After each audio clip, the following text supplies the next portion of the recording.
Pictures. Great. Good morning. It's Laura Donnelly from Dancing with Ease, Body Brain Balance, here with another conversation on the healing path. And today my guest will be Jen Tews. She'll join us in just a minute.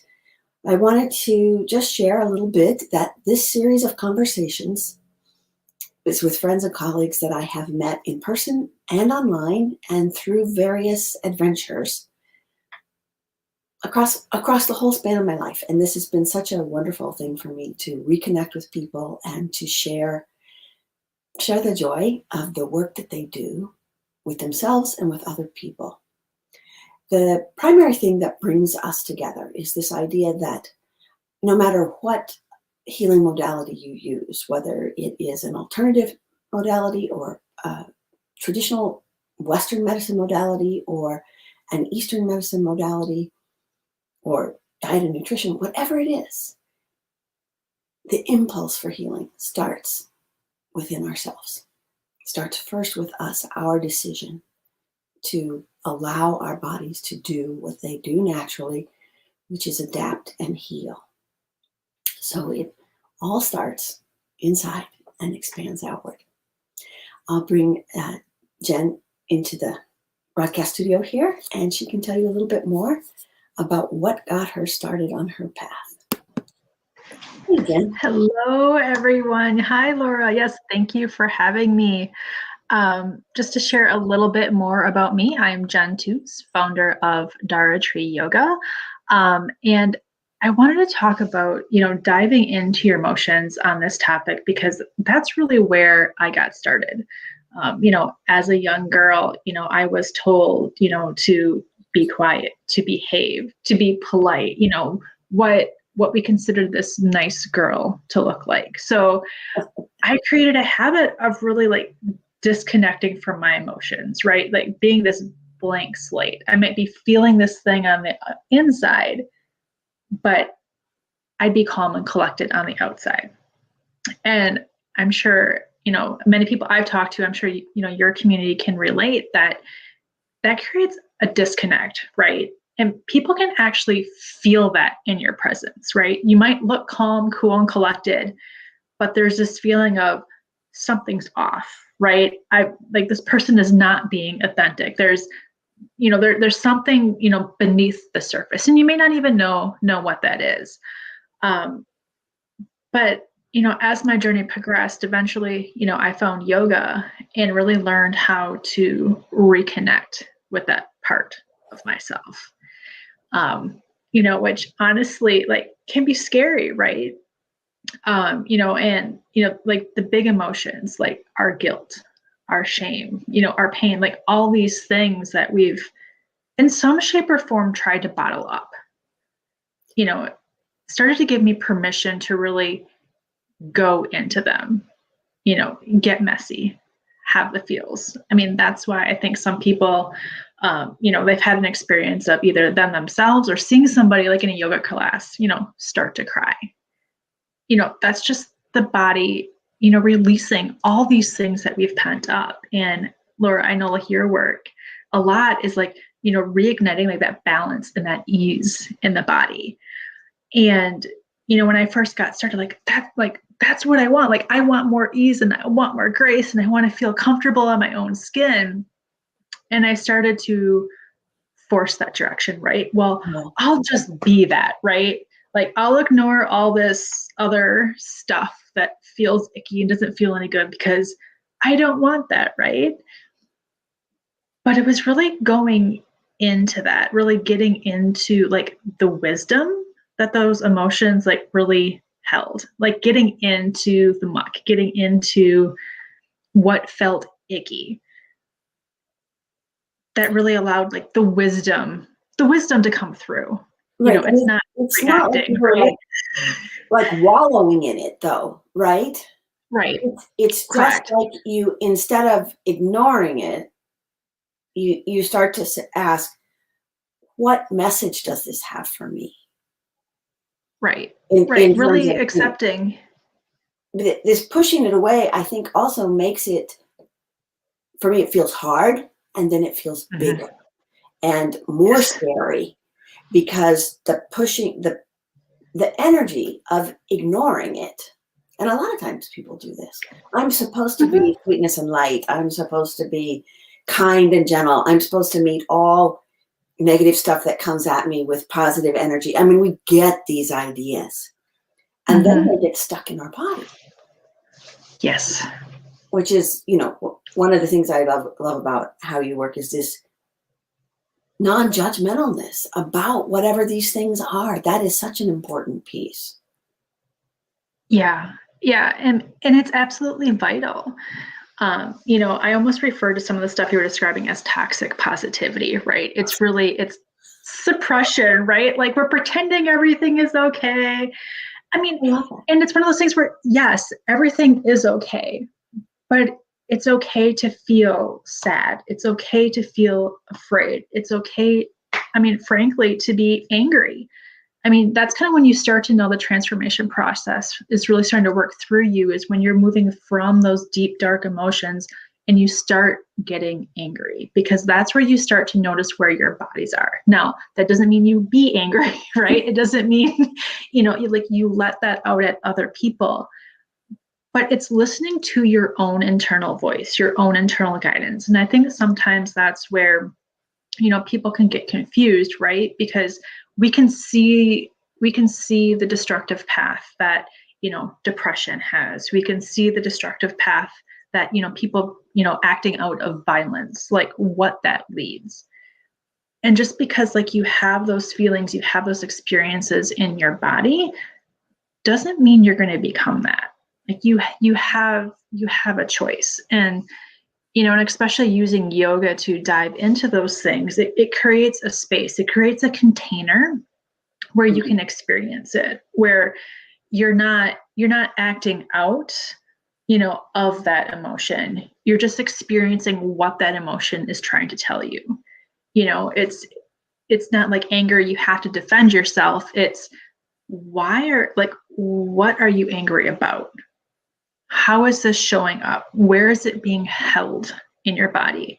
Where do you let it move through? How is this pattern showing up in your life? How do other people, like in your family, hold that pattern? How do other people in your community hold the pattern?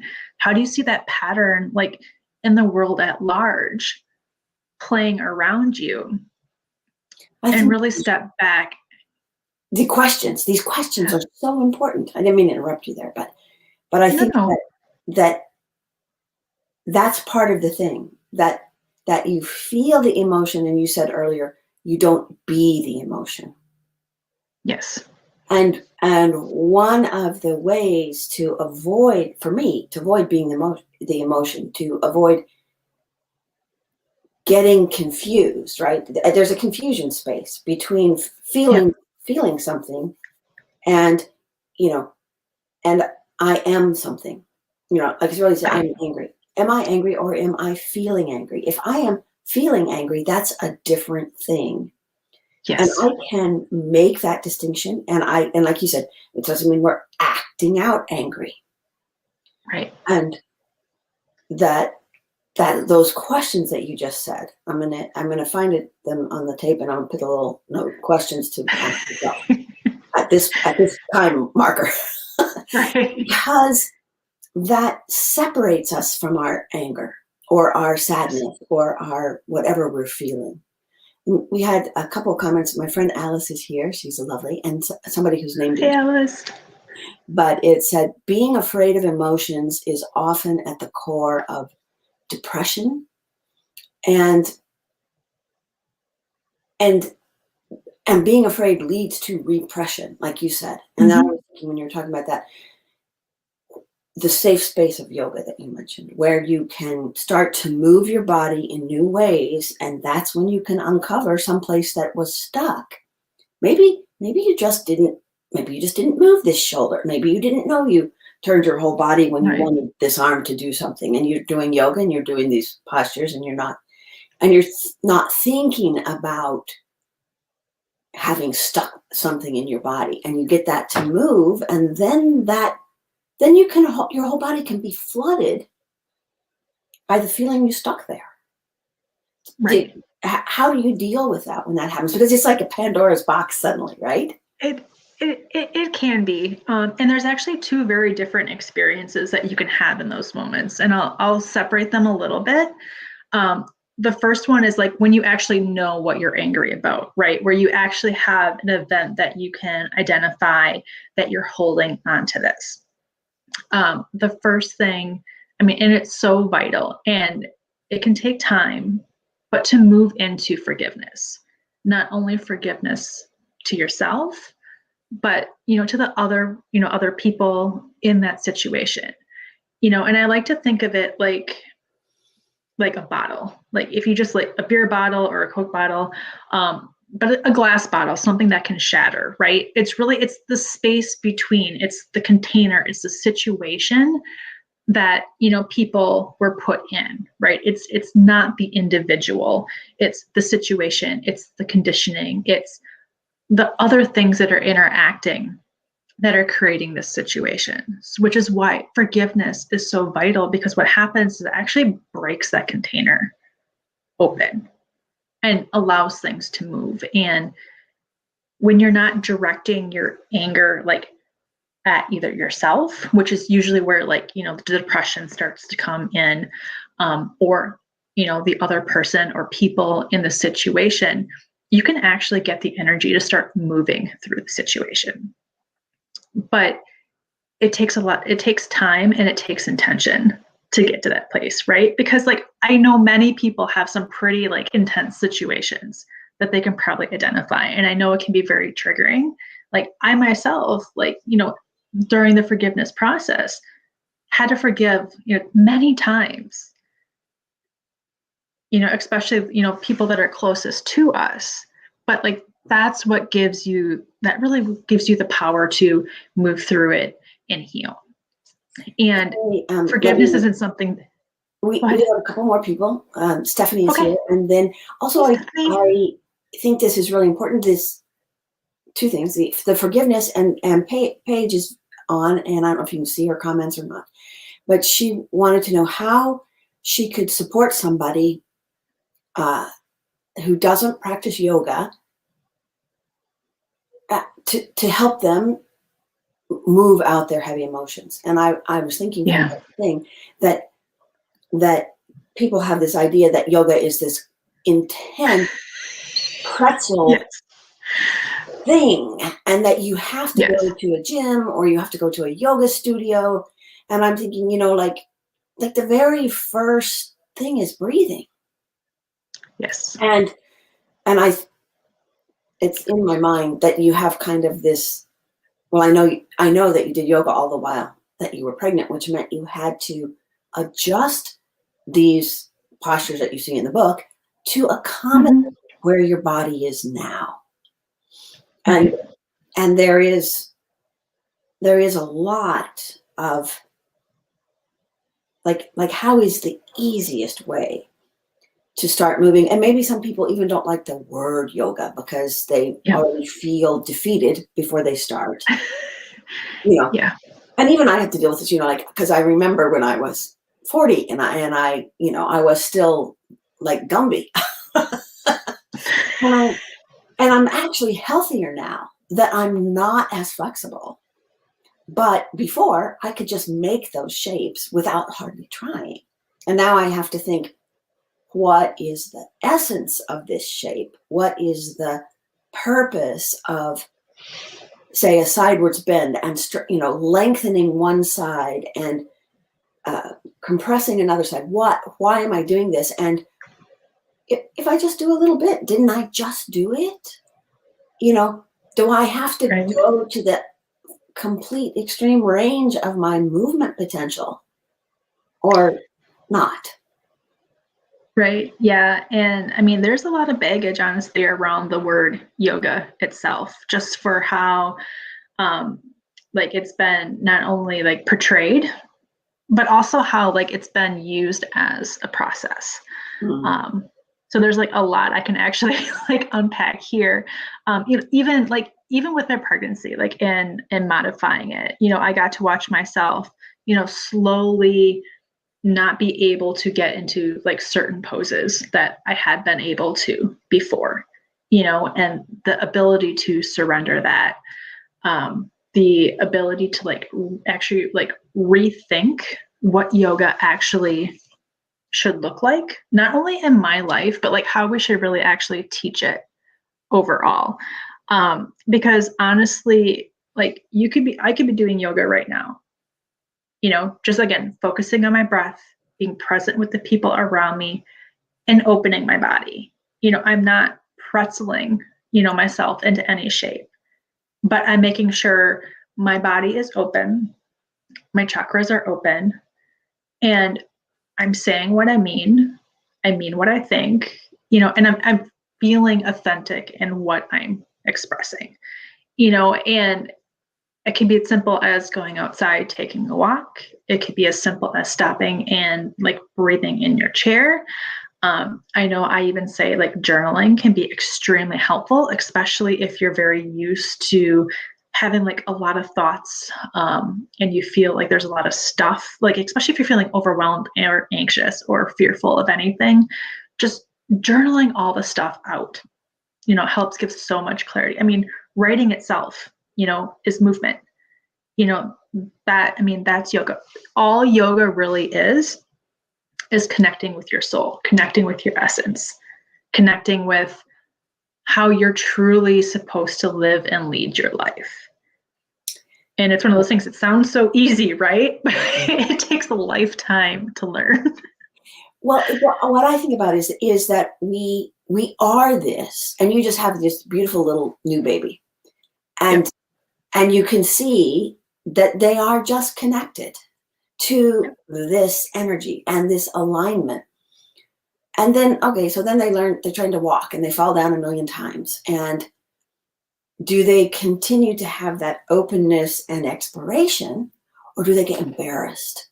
Because what I think is we have this in ourselves. We don't have to find it or put Right. it back in.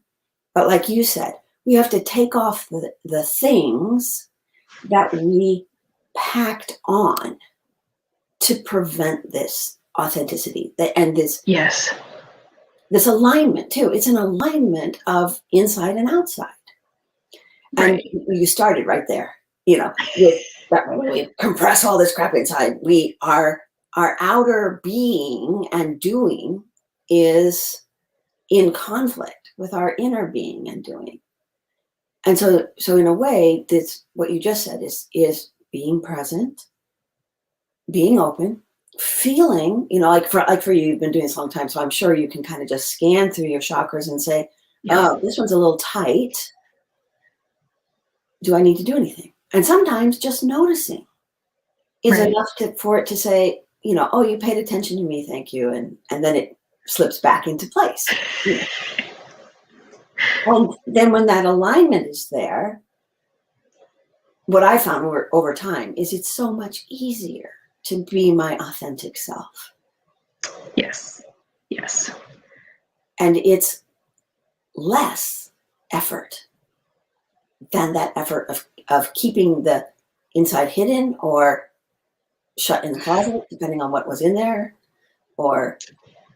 And also, like you said, many people have all kinds of things that happen. And some of these things are yucky. And you Mhm. don't ever want to let them out. And so then there's this fear that they will get out. And in this safe place of exploring your own body, and like you said, writing, taking a walk, it doesn't have to be um, like some kind of thing where you go and somebody does like deep tissue and they just grind on the sore spot. Yes. I mean, there was a Like a whole Thai time in the massage. 80s where everybody thought, somebody could like remake your body by moving your connective tissue and getting rid of all this tension. And it's like, I'm like, I think that tension was there for a Right. reason.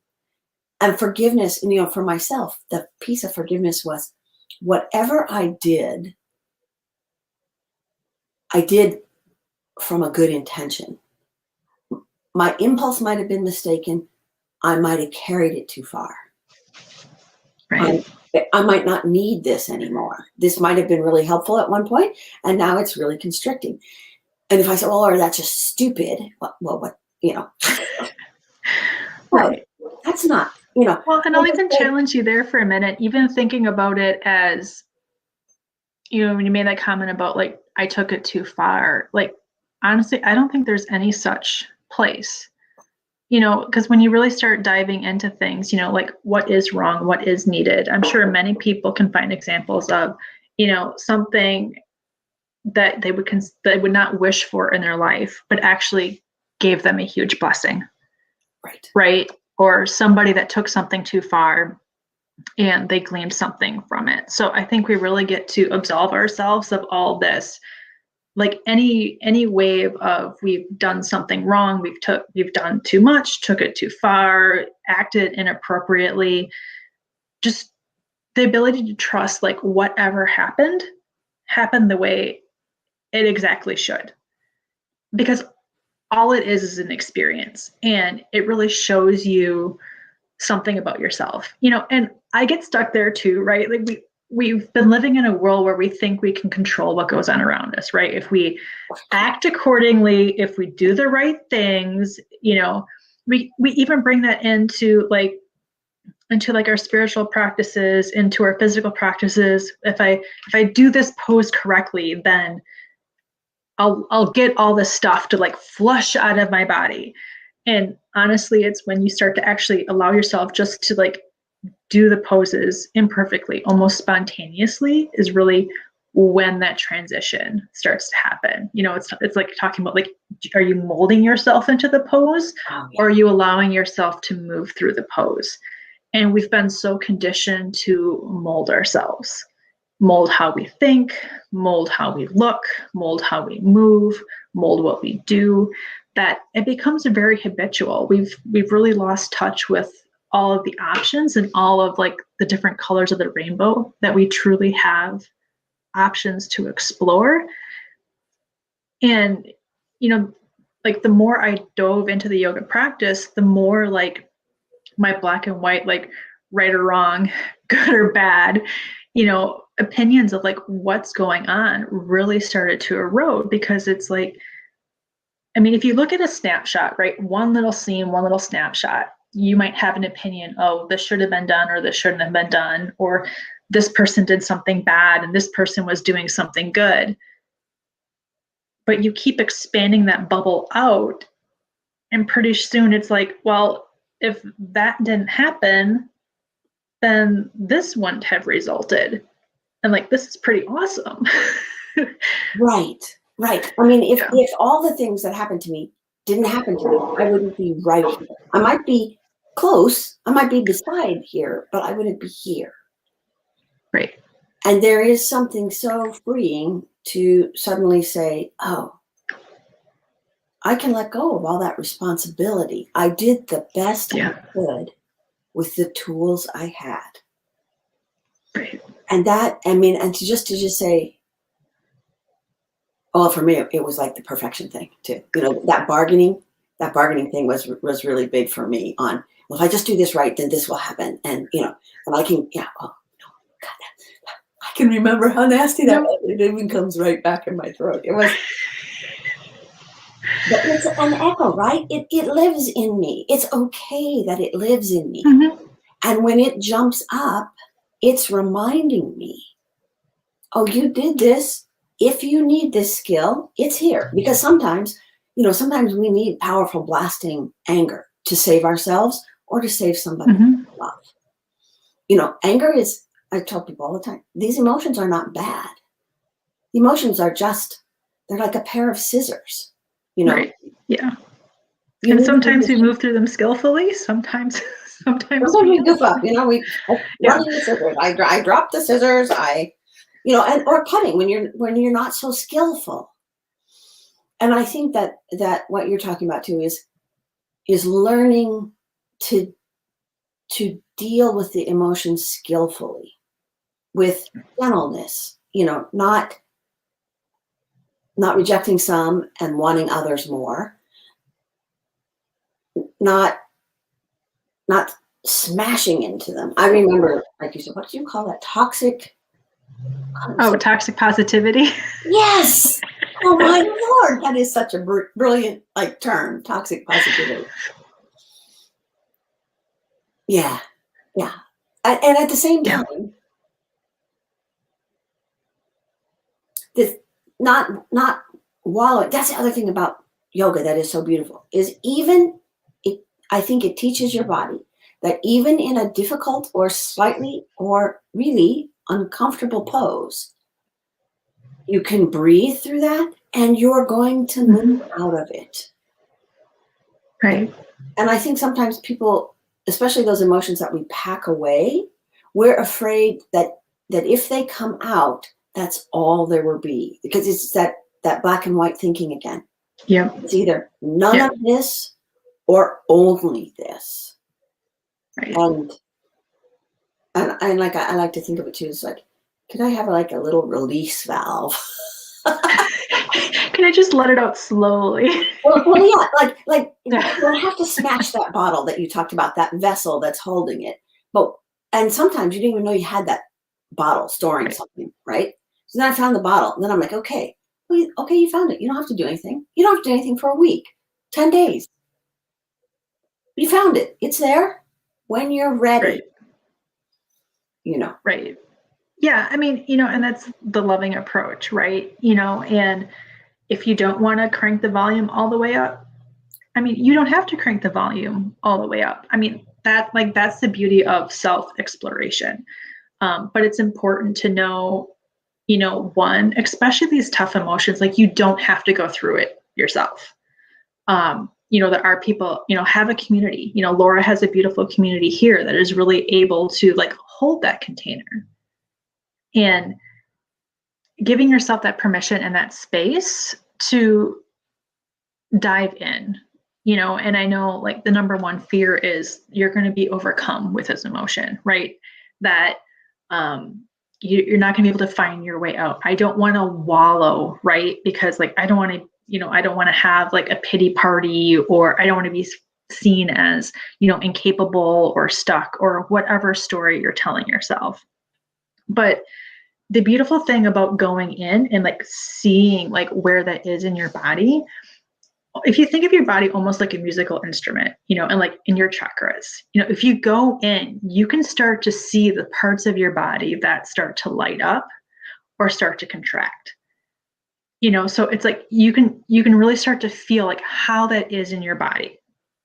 And then the beautiful thing is the more intimate you get with yourself in that space, the more honest you are, then when you're out in your everyday life, and let's say a similar situation starts coming up and your body starts lighting up in that way, and you want to have that impulse to react, right? Because like we're human, like sometimes like our buttons can get pushed so fast that that's we just react, right? And then we get to forgive ourselves, we get to forgive the people and the situations, but the more you're able to be present with that, you can actually start to, again, like, I mentioned when I'm sitting here, you can let your shoulders back. You can open your heart. You can allow yourself to really be present, seated in that situation,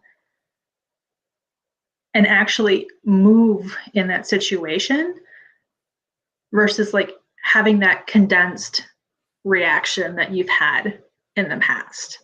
And that's really how it starts to ripple into your life, and people start to see like, oh, like here's the wisdom in that emotion. Here's why I'm angry. Here's what I want. So anger really starts to elicit desire, like what you truly want, like, and as you actually go for it, right, you can create what you want, make the choices to have. So the flip side of like anger and frustration is joy. And like what I'm hearing people want so much now is more joy, more ease, more freedom in their life. Well, you're not going to be able to transform or transmute your anger if you're not even willing to look at it. Oh, true. So true. And while you're talking, I keep seeing the image of the tree that's on your logo, and the roots that are deep down. And and you can tell everybody what that means to you, but what I keep seeing is that this joyful branching out on the top only happens through the human body, and Yep. dealing with this roots and the things that are deep and dark underground. But it's all part of the same tree. Right. And somehow we get, as for me, I don't know if it's all women or women of a certain time, but it's like this branch is good and that branch is not good. Therefore, we need to hide that branch, or we need to diminish that branch, or that branch scares other people. Whether it does or not, we think that branch scares other people, Right. And so I keep thinking about the Dara tree, and I just keep thinking, wow, for everything you've talked about, that's such a beautiful symbol for what we talked about today, for Yeah. forgiveness, which happens somehow in the body. It somehow happens in the body. Yeah. People talk about it as a mental idea, You cannot mentally forgive anybody. blankety blank, right? that would be toxic forgiveness. It would be. I mean, that would be like the biggest lie I think you could ever tell anybody. Like, I think I forgive you. You either do or you don't. You can't think. It does not Right. work that way. And I hadn't really thought about it, but it does. It happens in the body. Something in the body releases, Yeah. and that hurt. Whether I forgive myself, for something some rule or belief I made as a child based on child logic. I had quite a number of those. and when I forgive myself, then I'm like, oh, that's gone. I can twist now. I can do stuff I couldn't do. But it wasn't gone just because I said, oh, well, that was a silly idea I made as a kid. I don't need Right. that idea as an adult. Well, that's a concept, but that's not the body knowing. And there's No. something about life on earth that is, it's really important to be with the body as well as the mind, as well as the energy. And every time you did the chakra thing, your whole body got like and I mean, Yeah. and this is that, we don't get it and stay. Right. Yeah. I mean, and that's why it's called a practice. I mean, it's a constant practice. Like, I have to constantly practice. My practice evolves. It changes. It looks so much different now than what it did before I had my little one. And talking about the symbolism, I mean, I can take that symbolism like 1,000 different directions. But again, like with the branches and the roots, the deeper you can bring your roots, the higher your branches could go. Because like, what happens to a tree in nature if the roots don't go down? Eventually it'll get so big it's going to topple over, right? You're gonna hit a limit where you're not going to be able to reach anymore. So you have to continue to go down, continue to go back. And I'll briefly touch on, like, again, the second experience. You can have a release. It's just a release that you might not even know like where it came from or what you're releasing. You just notice something in your body released and you have more space. And usually that's as a result of patterns and beliefs that have been like handed down, throughout generations, throughout millennia, throughout human history, that we may not even have realized at this point until that point had been a choice that we get to choose something different. So if you think of the trunk again, like as your body, like that is the vehicle that gets to create. That's the vehicle that gets to manifest, as well as the vehicle that gets to heal and transcend. So the more like you're manifesting, it's a rooting energy. It's a bringing down. You're getting deeper, deeper into the earth. Like, you're creating all these things. And at the same time, like, you're healing, you're reaching, you're transcending, like you're moving through. But you need to have your body to do that. Your brain can't do that. I mean, I didn't grow a human in my brain. Like, I didn't sit down and go, like, today I'm making the nervous system. Today, like, I'm making the bones. Like, that was like so not in my thoughts, right? Like, there was no thought to it. Like the body knew how to create and also how to like move the child through me. All that I had to do was learn how to like release all the things that I had been holding on to, like releasing like any doubts I had, any fears that were coming up, and just let my body do its thing. And it's so beautiful and freeing, you know, to know that. But like I still forget, right? Like we all have these limits that we hit where it's like we seem like we forget. We forget that not everything can happen in the brain. The brain itself is, I mean, it's a marvelous tool, but it's limited. You know, that's where like the black and white, the right or wrong, you know, and I think a lot of the techniques that have been focused on with yoga has really been trying to like pull people out of that brain logic, that brain thinking. But a lot of it is still stuck there because it's when you come into your body, like there are going to be some things that don't feel so great, that you don't understand, that you don't know.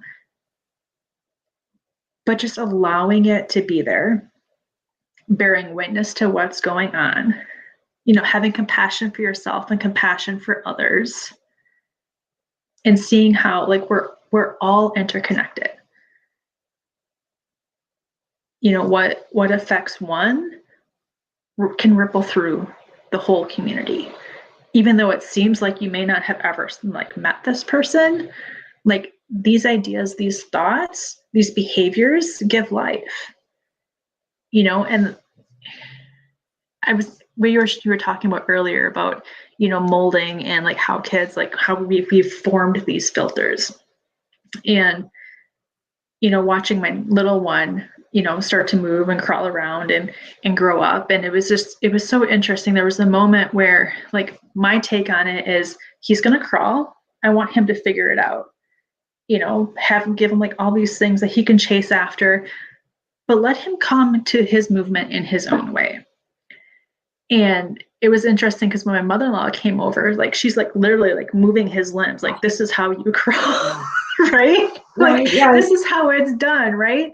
You know, trying to be like absolutely helpful, but you know, that's kind of like to some extent, like we've been shown again, like how to move, how to think, what's acceptable, what's not acceptable, for whatever justification. You know, a lot of it came, you know, from love, from the place where, you know, we thought we had to be to survive. Right. But we get to start thriving. We really get to start looking at what makes us like beautifully unique, as well as like a part of the community overall, you know? And again, a lot of people like, how can we be different and the same? Right? Like the brain kind of goes like, there's these two opposing thoughts, right? We're very different. We want to be different. We want to accentuate our differences so we can be like the part of the whole, right? So we can be one. Like, how can you be one and be very, very different? And the brain has a very hard time with this. But the more like you dive into the yoga practice, it really helps you come out of that concept, and it really starts to highlight, you know, where these inconsistencies lie. You know, if you focus in very, very small, like into that one scene, it's very easy to identify, you know, what, you know, you think should happen, who should have done what's right, what's wrong. But then blowing out into the series of events, like all these strings and webs, and all of a sudden it's like the picture looks very different. Yeah. You know, so it's coming from the brain and like really opening up into the body and really trusting like your capacity, like your understanding, like implicitly, and realizing that that's the only way that you're truly going to be safe. That's the only way we're all going to heal. Like that's the only way to move forward. And it goes against, like, at least I could say for me, like everything I had been taught growing up. Yeah. And this other thing, this knowing, there's a knowing Sometimes it's like a resonance for me, like somebody hit a gong, that's Mhm. true for me. And I can kind of just feel it vibrate all through my system. And you had talked about it earlier about so, there's just more space. Something left, something healed, something was resolved, and there's more space in your body. And for me, the brain can go, "What was that? Why did it?" And I just go, "Let's breathe back in there and let's just enjoy the space and let the body tell me what it needs to do with this space." Right. I don't have to know every time. I don't have to know why. I try to get my brain to pay attention to these things. Like, am I holding here? Am I not holding here? Does thinking about meeting with this person cause me to tense up or not? The brain is so good at that, categorizing. Do that for me. Do Yep. that all the time. I want you to do that all the time. Just let me know. And when you tell me that I'm holding somewhere or I'm doing something, oh, my body has these things it can do. And I can support my body doing that. You can't do it. It's like if you say, oh, my shoulders are creeping up. Let me push my shoulders down. Okay, well, yeah, they're maybe in a different place, but I didn't change the energy that was causing them to creep up. But if my brain says your shoulders are creeping up and I say thank you, and then I think, well, I wonder what that's about. I wonder if I have to do that. Is it okay to just notice it and let it be? Notice it and let it change. And sometimes I just ask my body, what do you need to do right now? You know, do you need to breathe? Do you need to walk? Do you need to go outside? Do you need to lay up in a little tiny ball on the floor? And so sometimes I feel like that. I want to just like squish up really tiny. And I say, that's nice. What if we squish up tiny in the child's pose? And then my body says, okay. And then that shifts that energy of complete contraction into a small, safe shape that is actually a more healing shape. And so Right. it solves two problems just by dialogue, a dialogue with the body. Oh, I love Yeah. the dialogue with the body. And I love some Yeah. of the things you said today. So great. So fun. Yeah.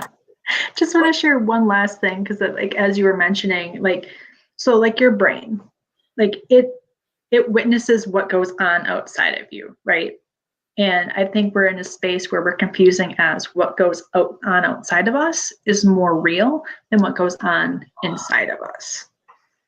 And, that is really when you start to know that you've made that shift, from brain-based living to like soul-based body living, is the fact that you start to put more harness into what's going on inside your body, what you see, how you feel, the things that are presented to yourself. And then you start to notice the outside world is just mirroring back to you what's on the inside.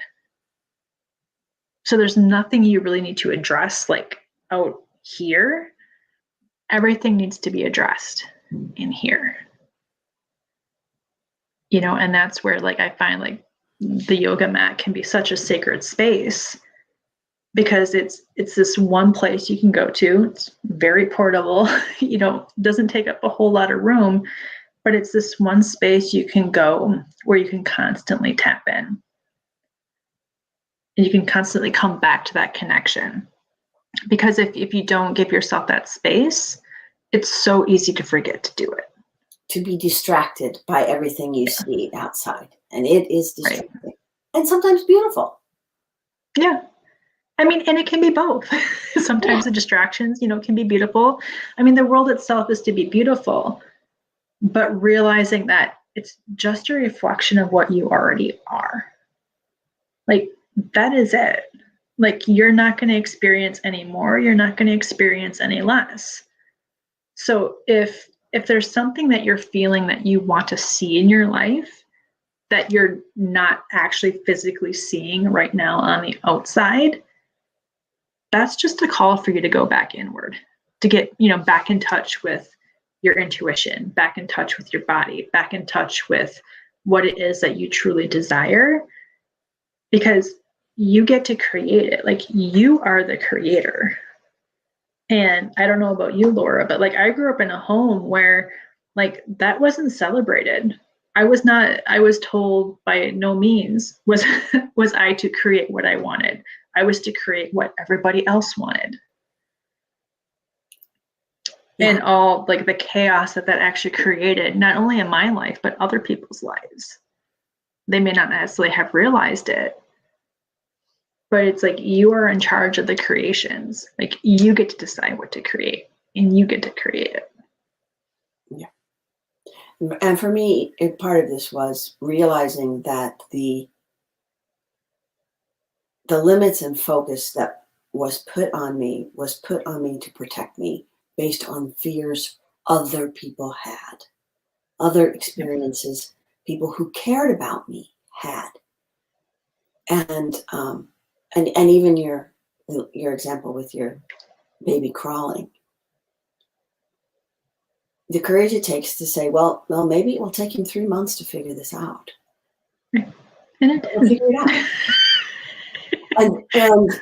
And at the same time, there's all these doctors saying, by this month they should do blah blah blah, and by this month they should do that, that. And then this puts this thing on you from the outside. My baby's behind, my baby's ahead, my baby is this, my baby is that. And he's like, hey, my baby is my baby. Right. He's figuring everything will come together. and then I covered my head up when you said the person was like trying to show him this, move this one and move that, and I'm like, oh no. Because for me, I'm like, but that was the most heartfelt thing she thought she could do. Mm-hmm. And at the same time, and then you have to deal with your whole response to this, which is like, that would be me. Right. I mean, that's why like we need yoga, not in the sense of like go to a yoga studio and like sweat yourself out or whatever vision you have of it is, but it's more of to, again, notice these things, right? How would you respond to that? Like, what would you do? Because like one of the first tenets in like how they categorize yoga is like how you respond to the outside world. The first one is there is Ahimsa, nonviolence, right? So like in that moment, what is a violent response? What is a nonviolent response? And there is no one answer, right? Because we're each so different, right? And something you do that you think was incredibly kind can land on somebody in a constricting and what they feel as a violent or abusive thing. And you might have gone through like a whole 5 or 6 things to say and come up with the one I thought was the gentlest and the most kind, but that's my idea of gentle and kind. Right. Yeah. And then to forgive ourselves when we do that by mistake. Right. And that's where, go into the body. Like, and then in that moment, that's what I did. It's like, what is my body doing? Like, yes, I have all these thoughts, right? Like we're running through all these things, like, what is wrong? What is like all these things, but coming back to the body and is there a response here? Like, is there actually anything I needed to do? And there wasn't. So you just let it be. And trusting like that is what needs to happen. But again, it's a skill to build, right? And again, as we're talking about like little ones learning how to walk, it's not always a graceful process, right? I know. My son started to crawl. It looked like an army crawl, right? Like on his forearms, as he's like using one of his foot but dragging the other one behind him, like slowly working from that into what you'd consider more of like what you consider a crawling baby to look like. And he'd fall down and stumble over himself, and now he's working on like pulling himself up and wanting to walk pretty soon, and he falls down and trips over things. And as he's like moving from one piece of furniture to the other, sometimes he misses, but he keeps going because he knows where he wants to go. He knows what he wants. And exploration. Allowing the process. He's not judging yet. He hasn't learned that right. I'm bad, I'm slow, I'm stupid because I couldn't make this move. It's just like, Right. that didn't work. Maybe I have to do it a different way. Right. And that whole exploration, and I think that's why it's so fun to watch kids too, is they pretty much are in that being state. Yeah. And they can remind us that we still have that. Yeah. And they don't have all that extra mental chatter, right? Like there's not someone there going, well, you shouldn't have done that. That was kind of embarrassing. they don't they don't have that voice. It's just like, Right. oh, interesting. This is what happened. Right? They're not even seeing it as a success or not. It's like, oh, I reached for the couch and missed, and now I'm on the floor. Like, Right. Oh, and look, like there's it's something just underneath the couch. Maybe I'll go there. right. It's just as simple as that. And again, like yes, like some people might still be like putting like their ideas on him, but it doesn't mean he has to take it. It doesn't mean that like, it's going to come through. So again, just being present, just having that compassion, allowing yourself to play and practice, find like that right balance for you.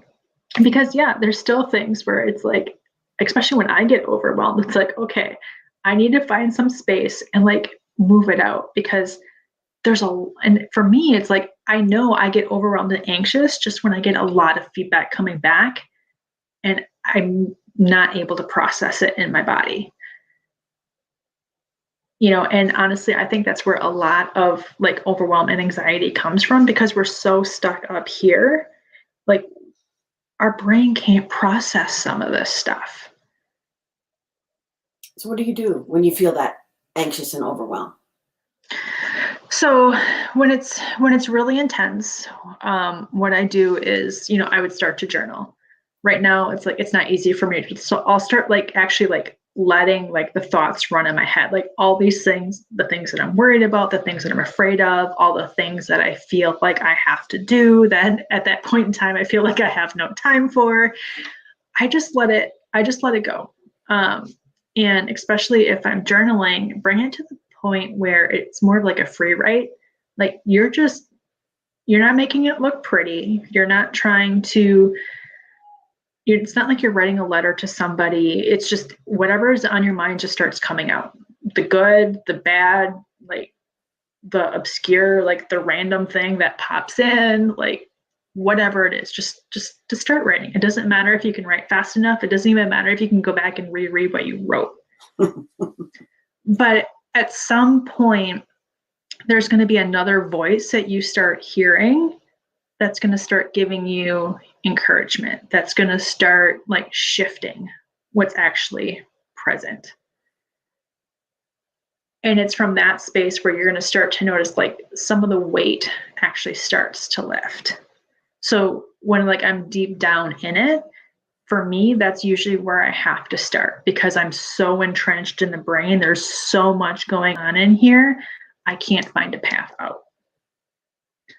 Other times, like when I just start noticing, it's usually like when my body starts to feel like that buzzing. It's almost like if you had too much coffee, right? Wow. That buzzing feeling. It's like, okay, I have some energy in here. I have to move. I don't know if anyone here follows human design, but I'm a manifesting generator. So generators, like they like to do the work. They like to stay busy. So it's a very active. You have a lot of energy. But I'm also a manifester. So what I know about myself is if I don't manage some of that excess high energy, if I don't actually like move and have something constructive to do during the day, it actually blocks my manifesting, because I can't create an open space because my system is so like congested with information and stuff. That is interesting and fun. Yeah.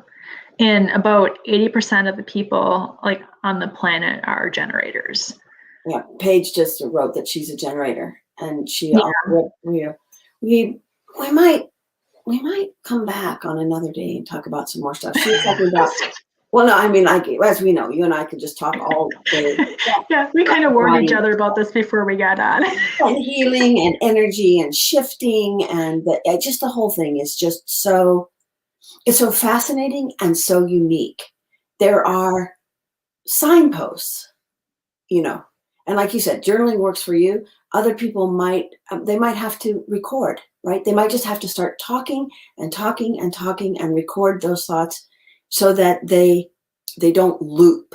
What I think you're saying is important is if we don't find some way to move them, because move was a big important word that you shared just recently, they spin, and when they spin in the brain, they make us uncomfortable. They fill up the space. They fill up the space in a not a good way. And so one thing that Paige wrote is that if people have had a brain injury, that sometimes the part of the brain that can do comparison and criticism is unleashed. And this can happen to anybody. Different things can be things that had a natural, what do I want to say? Maybe a natural throttle, a normal throttle. The throttle can get messed up. Sometimes it can be emotional. Sometimes it can be, somebody else is a manifesting generator. Okay. And, they loved what you said. Yeah, I mean, because sometimes that can be a tricky one to work with, because you're not purely a manifestor, you're not purely a generator. So it's like, how do you manage your energy? Yeah. Today we're going to no, it's funny. It's funny. So everybody has a unique set of circumstances. Everybody also has a unique body. And I think one of these things that you're talking about is the quiet time, the listening to your body, the going in. I could be full of hot air, but I believe that everybody has the capacity to learn to work with their body in whatever state it is. The body is incredibly malleable. The brain is incredibly malleable. I mean, it's like, say, a dog. I've seen lots of cattle dogs that get kicked and they lose one leg. They have 3 legs and they still are running through the field. They are still hurting. Their whole body readjusted to work on 3 legs instead of 4. Doesn't mean it was easy. Doesn't mean it felt good. Doesn't mean any of that. But somewhere in the human body, energy, soul, potential, same thing with a tree, right? Suddenly I got your tree image again. Say it's growing out of a rock. Okay, well, so maybe its roots all go down on 3/4 of the side of the rock, and this one side of the rock, it doesn't put any roots down. It adapts. And I don't often encourage to think of adaptability. We think of a handicap. I had this happen and I am now forever diminished. Or I had this happen and what I learned from it, I am forever stronger. Okay, so maybe I had to have surgery. Maybe I had to have an organ removed. Maybe I am now less than I was in some way. But maybe I'm also more than I was because of my journey. Right. Yeah, it just makes you think about, like, who are you really, right?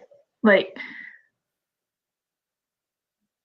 like with a handicap, it's like, okay, no, like, you don't necessarily meet the definition of normal, but does that mean like you're any less capable to create or any less capable to generate and really understand what's going on in the world around you, just because maybe like people don't know how to interact, right? Like there's so much experience that we don't necessarily understand. My niece actually has Vici syndrome. It's a rare genetic disorder. Like in layman's term, they can basically call it just failure to thrive. She's going to be 4 this year and she still cannot speak. But now she's learning how to push different toys, right? To help communicate to other people. Not because she doesn't know what's going on, just to make sure we can understand, where she's at and what she wants. And, just watching the ability to connect and learn and really truly like be with another person, yes, there's things that you can say that, you know, you would need to overcome, but it also really helps you dive into how you can truly connect with another person. You know, if you can't communicate, if you can't speak the same language, if you don't have the same experiences. And as you were talking, Laura, there were some articles I read about people that have had heart transplants that all of a sudden, like, they start to like the foods or the hobbies of the people that donated the heart. You know, so it's like, what truly makes you you? Is it what you like? Is it what you're able to do? Is it your profession? You know, like all these things. And the more you can strip that away, it's like none of that really matters. You know, and it's definitely a concept like the brain can't comprehend, but you can feel it in your body. Yeah, it's beautiful. Well, Jen, thank you. Thank you so much for sharing and sharing so generously. You know, we talked about like about 30 minutes or so. Here we are an hour later. but it's so fascinating, and how we could talk forever. So maybe we'll bring you back. You'll be in the group. This will be in the Healing Path group. People can ask questions. One thing Paige said is she said wonderful, yay! But she also or somebody said wonderful. I can't see the name. And Paige said that she had to deepen her patience and gentleness with herself. I think because of the brain and injury challenges. But for how many people would deepening their patience and their gentleness with themselves be a gift and a blessing and a healing thing? Yeah. And how is it possible that her challenges that she is working with and coming to this, and then how is she able to share that patience and gentleness? And that's the ripple effect that you had talked about and I talked about. You know, it starts here inside. And then we share. Right. And sometimes we share it, like you said too, from body to body, not brain to brain, not word to word. And to be having a body that you pay attention to and talk to, so that that to me is a gift, to have had a life that put me really embodied in myself. And you also, you know, whatever else happened, we are really aware of this communicating tool and how it connects us to other people. And like you said, with your niece, how your body can connect to hers and hers to you at a level that is not words and not thoughts. Right. And to just that, okay, now see, I gotta chill, because this has all kinds of ramifications for people who are getting Alzheimer's. That's another topic for another day. Oh, my grandmother had Alzheimer's, and I can share a lot of stories about that. I feel I got to know her more authentically with Alzheimer's than before. Yeah, there are some amazing things. So we'll for sure put on some more topics. So we'll schedule some more things. And like I said, Jen is in the group, and so if you have questions or thoughts or comments, go ahead and comment on this video, and she can answer. And also, if you know people who would enjoy this talk and you want to invite them to the Healing Path, that'd be wonderful. Yeah, it's about healing, about sharing healing. So thank you so much, Jen, and I really appreciate everybody who watched. Laura. So we have Facebook user says wow and more. Wow, that's so beautiful. Thank you. And Paige also said that her work has gotten her past clinical anxiety and off medication, which is so powerful as a journey. So congratulations, Paige. And we'll see you guys next time. I think I have somebody talking about food and nutrition on Monday. Thank you, Jen. Oh, there goes me. You're welcome. Thank you, Laura.